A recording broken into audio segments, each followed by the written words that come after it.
Still basking in the glory of the now 12-time national champion UConn women.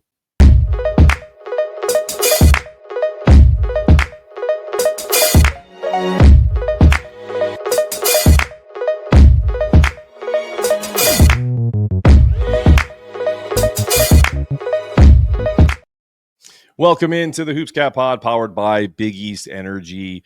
I am your host, Mark Zanetto. With me every Friday is my co-host, T. Baker of The Next. And, he helps us out a little bit at the Hoops Capital of the World Substack. T was there pretty much all through the tournament, watching these games. And we wanted to have him on because I was texting with him when he was at the tournament, obviously not on show. And you just have so many reflections on what this year was like. And I want to fast forward that to the Final Four. What was that experience like for you? And, just what was it like to watch Paige and Geno hug at the end of that game? Yeah, well, definitely still basking in that glow of just gloating all I can about UConn's win. But it was a really special tournament to be a part of, to see. I think we see a Geno Auriemma towards the latter end of his career, just being very reflective on what he's done, what's ahead of him, which is, there's less ahead of him than there's behind him. He's just a sort of elder statesman of the game right now. And just to be in that presence, to hear him reflect on what this means to him. I don't think I've ever seen him more emotional after a win in his career. I think that there's just something really special about him and Paige's relationship. And I think about all these famous, UConn title moments, like Rebecca Lobo running across the court with her arms up after they won in Minneapolis in '95. There's just these moments that are captured at the moment a championship is won, and him hugging Paige is definitely going to be one of those big moments. And it was just special to see, and it's special to bear witness up close to their relationship. Oh, without a doubt. In that same vein, I'm gonna put something up. I don't know if you saw this, and if you didn't, I'm gonna try to get the picture up. But I'm not getting paid for this. I don't care about any of this. But there's an artist that's on X. Her name's Paige, by the way. And if that's her website, she does these portraits of the players on WNBA players. She's got a great one of Aja Wilson, biting her gold medal. But the one that I bought, and the reason why I'm trying to kind of help her out, is she did a portrait of Geno hugging Paige, and it's literally beautiful. It's just such a wonderful piece of artwork. And she's not charging a lot of money, so get them while she's not famous. And then all of a sudden that's a $2,000 piece. So because it should be, it's that good. If I could find the picture, I will. But anyway, wanted to kind of pump her up a little bit and get her artwork out there. So, it's such a cool thing. And you can actually, I don't know if you saw the video because you were there, but afterwards, she actually did say, "I hate you," to him. You can see her mouth that to him, but she's doing it in I can look at it this way. I have a daughter. She's only 6 months old, but I have a feeling at some point she's going to I'm going to make her cry about something in a positive way. And she'd be like, "Oh, Dad, I hate you," like that. It wasn't a hate you moment. It was I love you. Their relationship is really amazing. Yeah, I think that it just speaks to the edge of sarcasm that's always part of everything. Yeah. And for him to say that was the first time he's seen her cry is really surprising, and just kind of shows the type of person Paige is. I think she doesn't really want to show that part of her to many people. And I think for her, Right. it was just important to stay steady for her teammates when she was out. And so she never really let that all out. And to just see it come out, it's this is why we watch sports. This is why it's special. And that was just really a cool moment, and one that really demonstrated who they both are as people. Without a doubt. Were you surprised at the, let's just call it what it was, the ass kicking that UConn did to both one seeds? Because I'm taking the USC being a one seed out of the equation. I know they beat all 3 1 seeds minus Texas, because they couldn't play Texas. That was not possible. But the domination of full squats that were there. I'm just curious, like from your perspective. I was absolutely shocked, and I'll tell you. So where I sat in the media was like basically as high as you could go in the arena, above the Been public there. relations. So, but I was up in that press section, in the sky, and basically everyone was just like stunned silence after that UCLA game. I think that there was just not a that one in particular, and Geno after the game was like, "Wow, like that's not what I expected." I think that game really threw me off. I think the South Carolina one, it was closer the first half, so I think UConn really came away with it in the third quarter, and the best team just won. The talent won out. I think like there's so much talent at South Carolina, but even Don Staley said it after the game. The best team won tonight, and that was UConn's stacked roster. I was shocked by UCLA. I was shocked at I think the sort of like depth of defeat over South Carolina as well. But I think South Carolina just ran out of gas, and sometimes that happens. For UCLA, the gas tank never seemed to be full. Right. They never seemed to I, stop. do you think it was sometimes when you're they weren't a favorite, but they had confidence. Obviously, they have Lauren Betts. They have some players that they felt comfortable with. That they could beat UConn. But when a team like this used to be when I was a kid on the men's side, you played Duke, and that jersey would be like way heavy, right? And that's what UConn is on the women's side and has been for a very long time. So like when a new team comes to the Final Four, like UCLA, and they have maybe a better team, like overall, like if you really kind of parsed it, potentially you could say UCLA. There's an argument there, but that they don't have the jersey that kind of has that aura.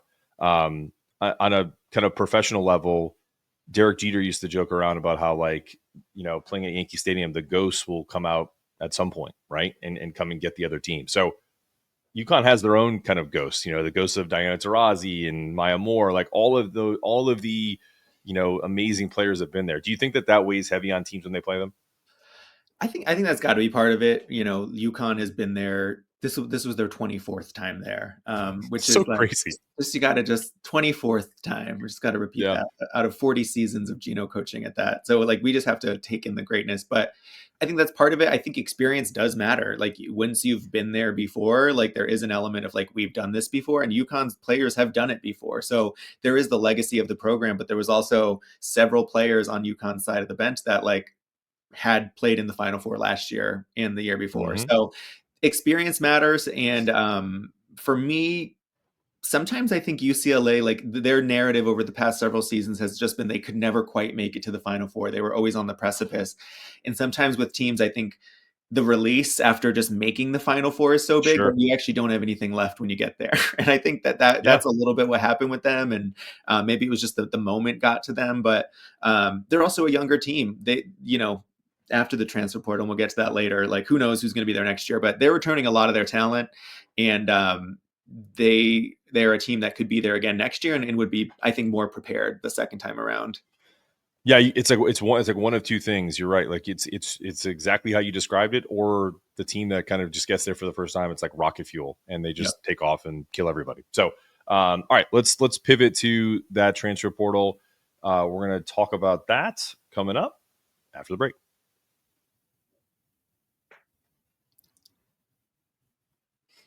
All right, welcome back to the Hoops Cap, powered by Big East Energy. One quick little piece of not necessarily business, but I did find the image of the artist page. Let's see if I can pull it up here now that I had it, and I think I lost it. Let's add it.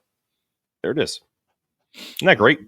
That's awesome. Yeah, and I It's so beautiful. Googled Paige while you were talking. I got to get one of those. Yeah, I mean, but she's got other things too. Like I obviously, if you're a UConn fan and you're watching this show, which typically you are, I mean, I think it's beautiful, and so I want to give her some pub. Grade. The detail. What's that? I know it's crazy. Yeah.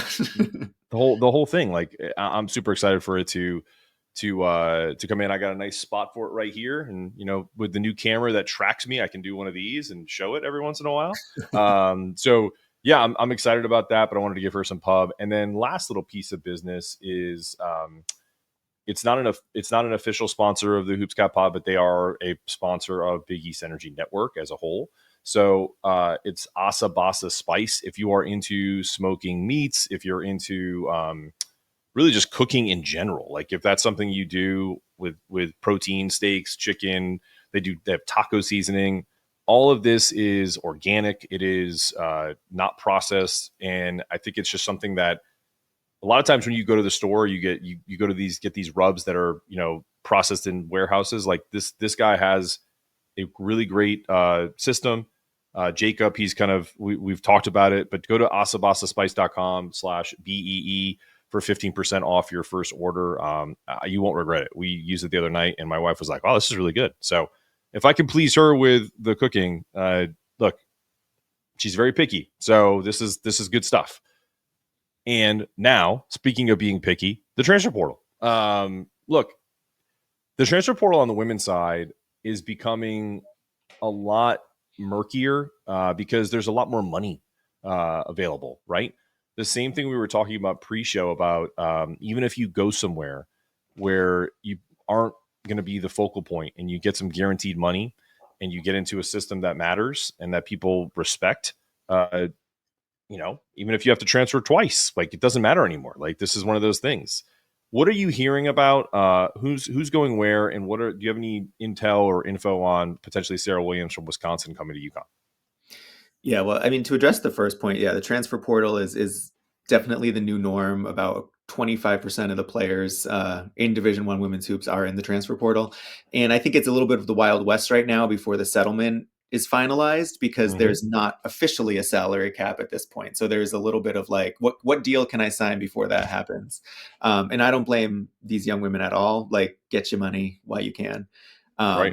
So there's that element. I think that like what the biggest move, and Dawn Staley had a look on her face after the title, like get us now, because they're getting Tanaya Latson, the leading scorer in NCAA Division One hoops.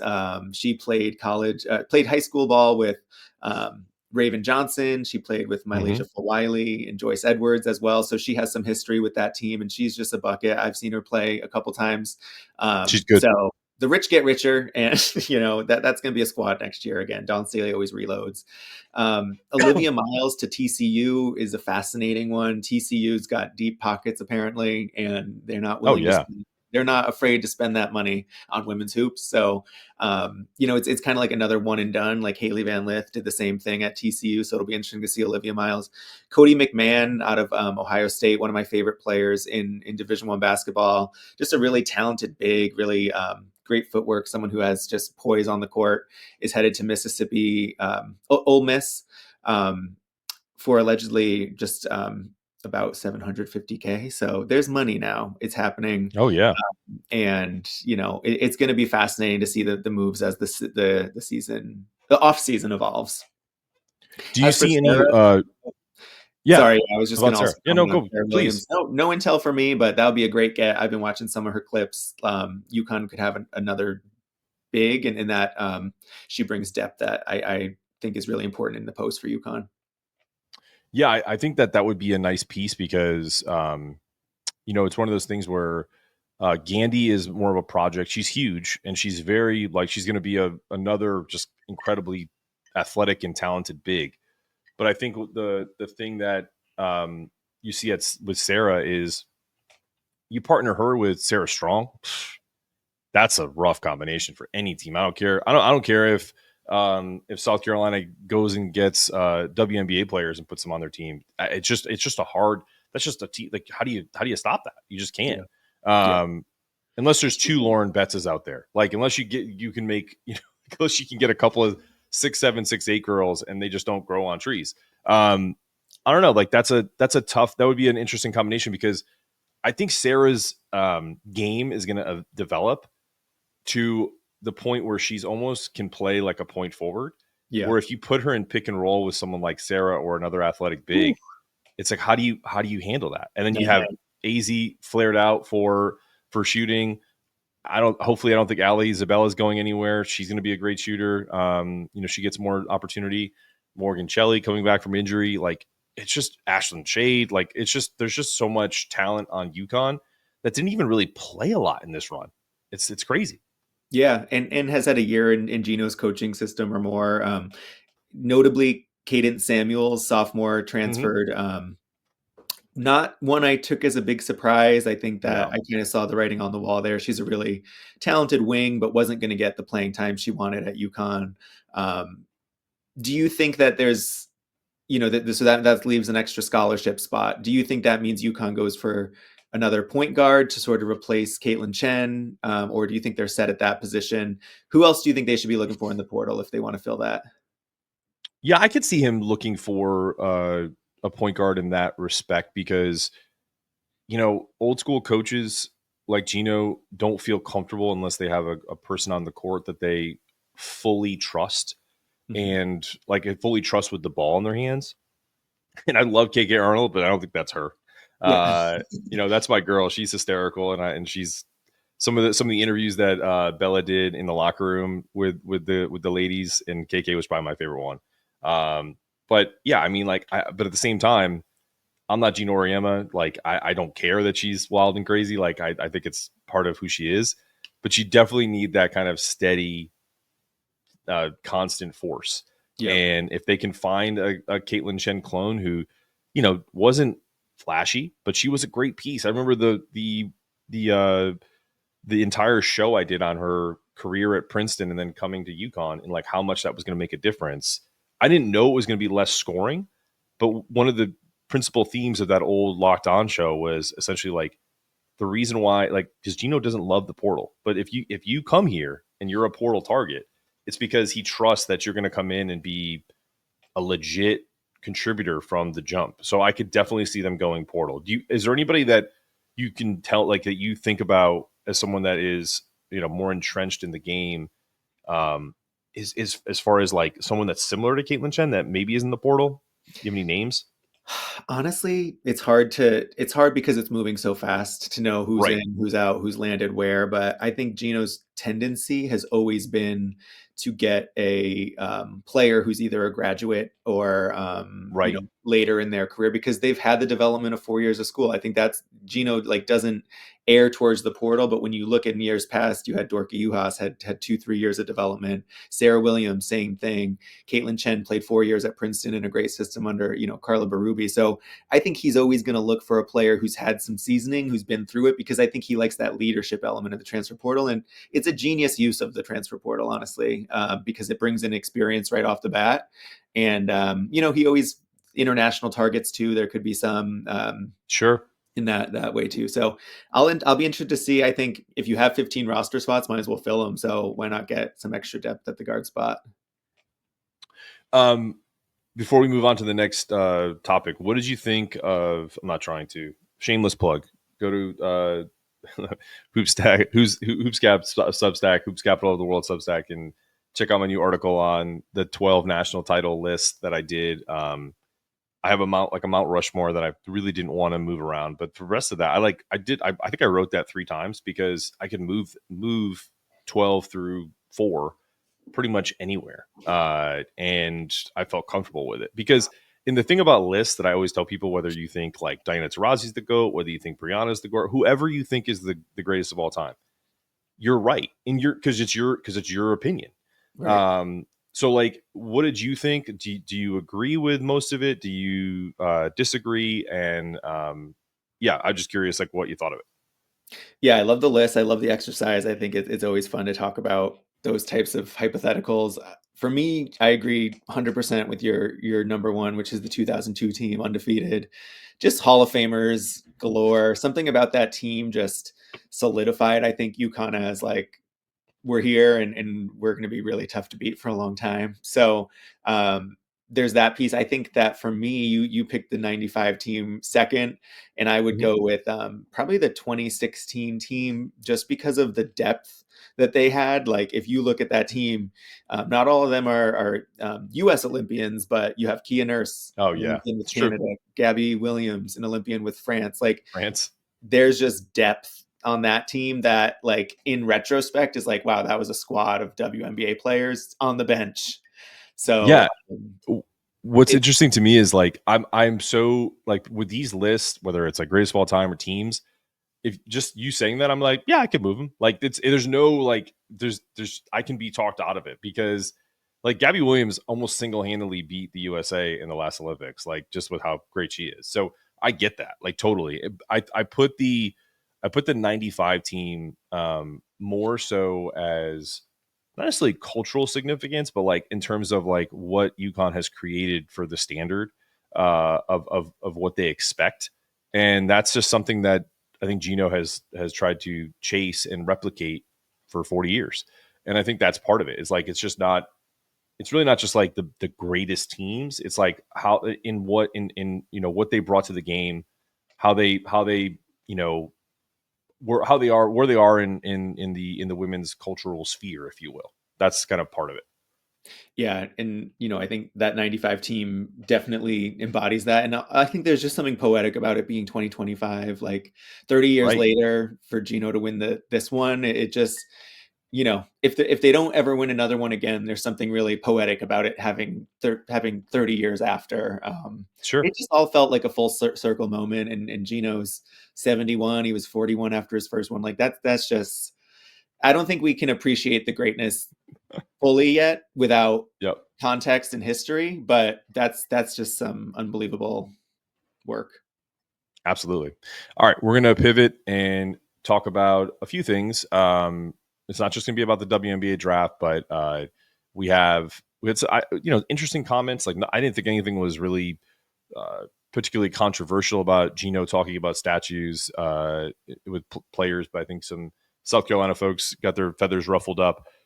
Shocker. And we're going to talk about that and some other things, including Paige going number 1 in the WNBA draft coming up after the break.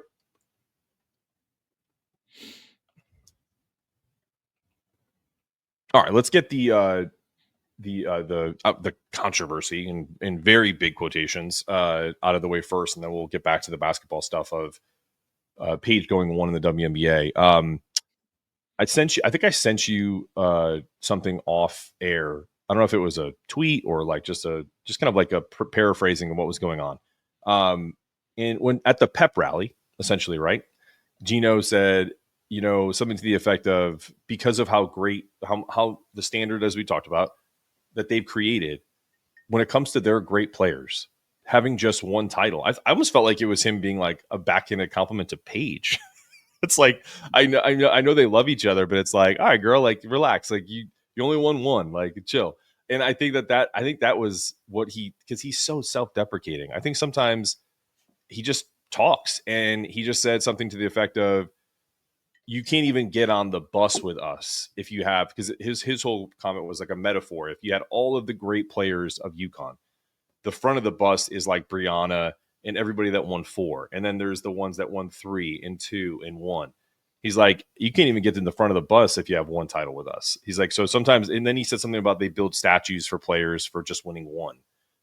And South Carolina fans took that as he's making fun of South Carolina and Asia Wilson statue. Your thoughts? Yeah, I think that logic is like maybe a step beyond where I would take it. I didn't, that's like a thing that a lot of places do is build statues. So to take it that personally, I think is maybe just some South Carolina fans like in their feelings about this loss. I don't know, but Geno is making a point that is correct factually. Like if you put all these players on a bus and it can only Yeah, fit some amount of players, if you only won one title, you're not making it on that bus. And I think it's a statement about the ongoing excellence that has been created in stores. For me, it's like you have players like Maya Moore, you have players like Tina Charles from 2009. You going back further, they won 2 titles, so they aren't even in that upper echelon of 3 or 4. But these are greats, these are Hall of Famers. So I think that it's fun Twitter fodder, I guess, that it got to that point. For me, the thing that always sticks out to me is like UConn women's basketball doesn't cut down the nets unless it's the national championship. Like it's they pretty don't wild. cut down nets after winning the regionals. They don't cut down nets after winning the Big East tournament. I watched them do both of those things, And they make the choice not to do it because they don't see that as the final step. And truly, when you've made 24 Final Fours, like, love, hate, or neutral about this program, like, you got to respect that level of excellence and just the standard that is like winning a championship is what we expect to do. And that's been the case for decades now. Yeah, a lot of people do that because it's like the I should say a lot of people like pretend to do that because they feel like it's the it's what they should do. But UConn is actually like puts that into practice. Like it's like we're not going to actually physically cut down nets until we win a championship, but because we've done it now 12 times, not because we plan on it and like we don't want the whole like regional, net and all that stuff. So it's interesting because I think it was this year. St. John's on the men's side didn't cut down nets in the Big East tournament because they were like, well, our bigger goal is national championship, and they lost in the second round. So it's like okay, cool. Yeah, like you probably should have cut down those nets because that was the one title you won. And we hope to have a St. John spot on Biggest Energy soon. So I'm not making fun of them. It's just the reality. We were gonna talk about Paige in the WNBA, but like we can save that for next week. So forgive the line. I can't take that off. But I really wanted to touch on a couple of other things because Geno really went in on the NCAA this year, and I know you had some thoughts on this, on the pod system, on the inequities of the past when Sedona Prince posted the weight room inequities of like what the men get versus what the women get, and now it seems like what Geno was trying to explain to the media in kind of an impromptu little press conference was like, the whole point of the pod system and the travel isn't sour grapes because they won the title anyway. They killed everybody, so it didn't matter. But what his whole point was is that if you're going to sit there and tell us that this is the best way to do it, you're wrong because the men do it a different way, and it's been doing really well for 30, 40 years. And he made it a point to say that, like, he's like, oh, but you make all this money. And he went, oh, no, that's the men's tournament. You know what I mean? Like, so he was like really tweaking the NCAA. Like, you need to change what you're doing because women's sports is as important. Don't try to do this on the cheap and try to tell everybody that you made a lot of money. Actually give these women a great experience that they can tell their families about for years. Because 90% of these women aren't going to play in the WNBA. Yeah. The first thought is this Judge Judy quote. I do love some Judge Judy, which is don't piss on my leg and tell me it's raining. Like that's what it comes down to is like, you're making me believe this is my fault when like you created this situation. Like, correct. I think that women's sports has always been in a position where they've settled for less. And that's about who's been in decision-making spaces. It's been about the NCAA being a male-dominated and oriented organization. Like, I think that it's the same thing with the WNBA. Like, there's a lack of creativity and imagination about what could be, and there's a settling. Like, when you build the house just for where you're at now, you can't grow into a bigger house. So, sure. Like for women's hoops, like there were years in the past, like several decades before we moved to the 2 regional system that, yeah, there was like, you had a freaking regional in like Tulsa or something and nobody showed up and it looked terrible on TV.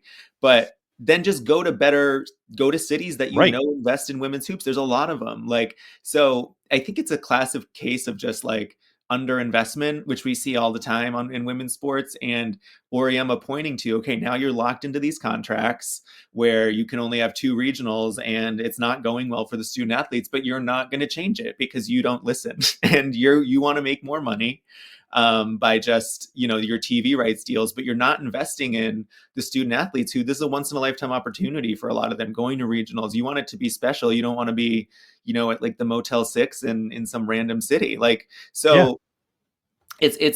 It's a player experience thing. And with regionals, you have 8 different teams, at these regionals. That's practice time you have to split. That's hotels you have to split. That's fans who can't get there. Like, it just creates an experience that isn't memorable. And like in the NCAA kind of makes you think it's what you deserve. And that's why I go to that Judge Judy quote, because it's like, you're telling me something is wrong, but you're the reason it's wrong. So, right. Like, it's crazy.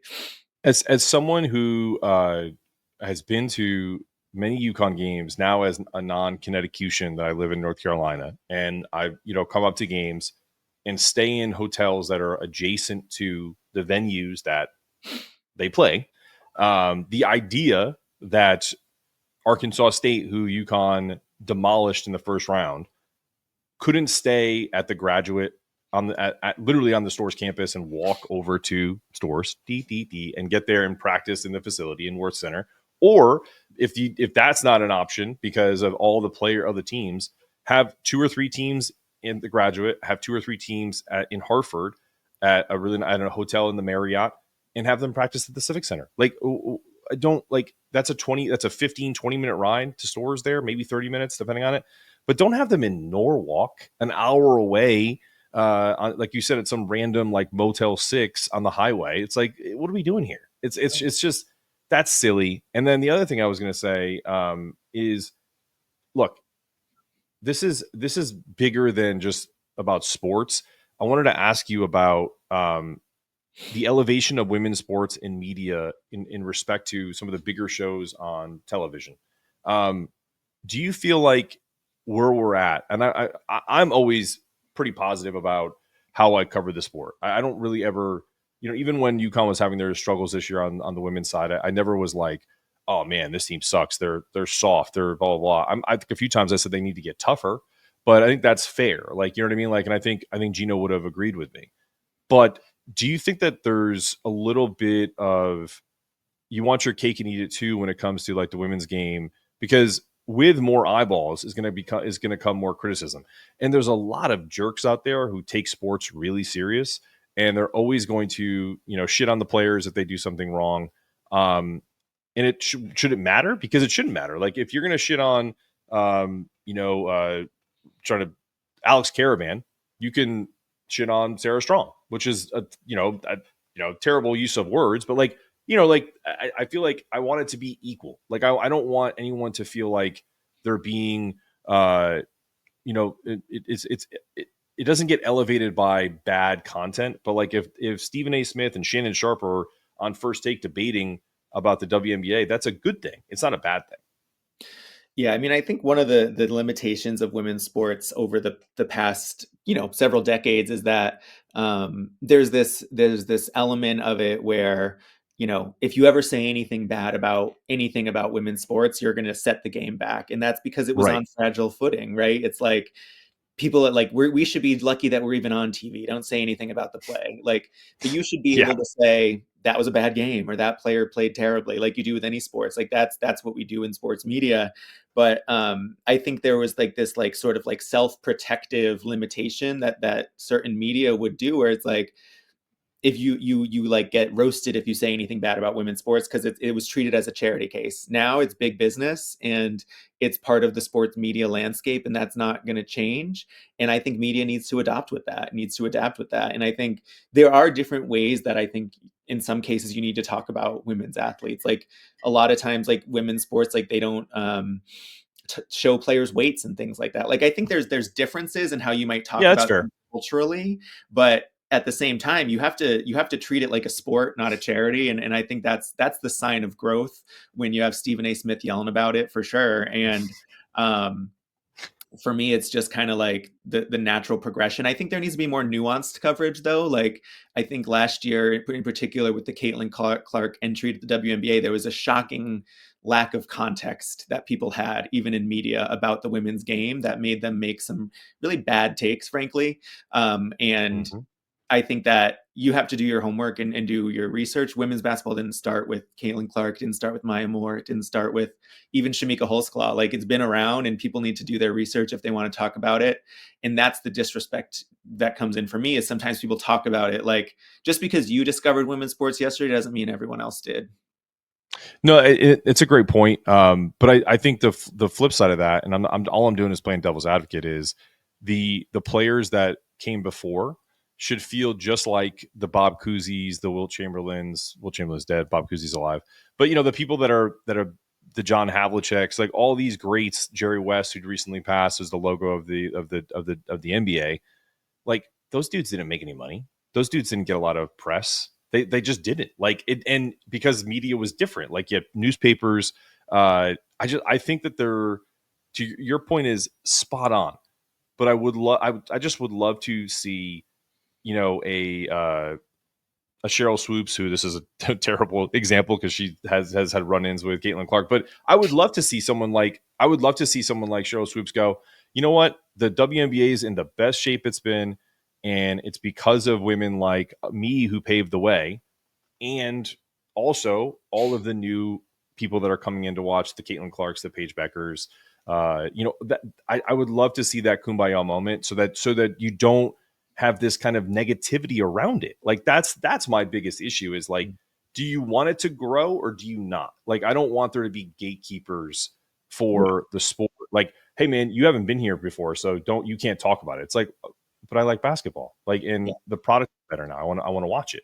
Right. That's my only issue. It's a fine line between gatekeeping and contextual accuracy. And I think as journalists, we are responsible for contextual accuracy. Like, you have to know what came before to understand what's happening now. And like, I don't need you to be an expert on it. I don't even need you to have watched. I need you to understand, and I need you to listen. And that's the piece that I struggle with, is I sometimes think people step in as the experts when, like, it's okay that you're not the expert yet. You can listen and understand and weigh in. And I think that's the give and take that as media we're going through right now, especially as it relates to women's basketball. And growth is painful, and that's where we're at. But the growth we've seen over the past several years, like the new baseline is 8 million people watching the national championship game. So I think that the even if it's not what it was in this moment of like peaking with Caitlin Clark and Angel Reese, I think the line has shifted, and there's just an overall shift in how women's sports is viewed in the media landscape. He's T Baker. He's our expert. I'm Mark Zanetto from the Hoops Cap. T, wonderful to have you every Friday. We'll do this again next week. This has been another episode of the Hoops Cap on the Big East Energy Network. See you next time. Go Huskies.